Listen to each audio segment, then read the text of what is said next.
ದೇವ, ನಾ ನೊಂದು ಬೆಂದಿಹೇನಯ್ಯ, ಉದ್ಧರಿಸಿ ನನ್ನನ್ನ ಕಾಪಾಡಯ್ಯ. ಕೀರ್ತನೆಗಳ ಗ್ರಂಥ 69ನೇ ಕೀರ್ತನೆ 29ನೇ ವಾಕ್ಯ. ದೇವರ ಪರಿಶುದ್ಧ ವಾಕ್ಯ. ಪ್ರಾರ್ಥಿಸೋಣ. ಕರ್ತನೆ, ವಿಶೇಷವಾಗಿ ಈ ದಿನ ಕಣ್ಣೀರಿನಿಂದ ನನ್ನ ಮುಂದಿನ ಜೀವನವೇನು ಎಂಬುದಾಗಿ ಕಣ್ಣೀರಿನಿಂದ, ದುಃಖದಿಂದ, ಹತಾಶೆಯಿಂದ, ನಿರಾಶೆಯಿಂದ ಏಕಾಂತದಲ್ಲಿ ನಿಂತು ಚಿಂತಿಸುತ್ತಿರ್ತಕ್ಕಂಥ, ಕಣ್ಣೀರಿಡುತ್ತಿರ್ತಕ್ಕಂತಹ ನನ್ನ ಸಹೋದರ ಸಹೋದರಿಯರಿಗಾಗಿ ಪ್ರಾರ್ಥನೆ ಮಾಡುವಾಗ, ಕರ್ತನೆ, ಅವರ ಕಣ್ಣೀರನ್ನ ಒರೆಸುವಂತ ದೇವನು ನೀನೇ ಅಲ್ಲವೇ?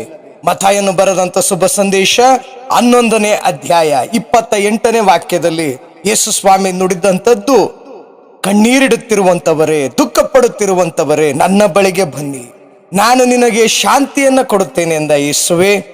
ಯಾರೆಲ್ಲ ಈ ದಿನ ಹತಾಶೆ, ನಿರಾಶೆ, ಕಣ್ಣೀರಿನಿಂದ ನಿನ್ನನ್ನು ಕೂಗಿ ಕರೆಯುತ್ತಿದ್ದಾರೋ ಅವರೆಲ್ಲರೂ ಯೇಸು ಸ್ವಾಮಿಯ ಪರಿಶುದ್ಧವಾದಂತ ಕರಗಳಿಂದ ಸಾಂತ್ವನವನ್ನ ಪಡೆಯುವಂತಾಗಲಿ ಎಂಬುದಾಗಿ ಮುಸ್ಸಂಜೆಯ ವೇಳೆಯಲ್ಲಿ ಯೇಸು ಸ್ವಾಮಿಯ ಪರಿಶುದ್ಧವಾದಂತ ನಾಮದಲ್ಲಿ ಪ್ರಾರ್ಥಿಸುವಾಗ, ಕಣ್ಣೀರಿನಿಂದ ಯೇಸುವೆ ನೀ ನನಗೆ ಸಹಾಯ ಮಾಡು ಎಂದು ಯಾರೆಲ್ಲ ಪ್ರಾರ್ಥಿಸುತ್ತಿದ್ದಾರೆ ಅವರ ಕರಗಳನ್ನಿಡಿದು ಮೇಲೆತ್ತಿ ಅವರನ್ನು ಉದ್ಧರಿಸು ಯೇಸುವೆ ಎಂಬುದಾಗಿ ನಮ್ಮ ಪ್ರಾರ್ಥನೆಯನ್ನ ಪ್ರಾರ್ಥಿಸಿದ್ದೇವೆ. ನಿತ್ಯಕ್ಕೂ ಸದಾ ಜೀವಿಸುವಂತ ಯೇಸುವೆ, ಆಮೆನ್.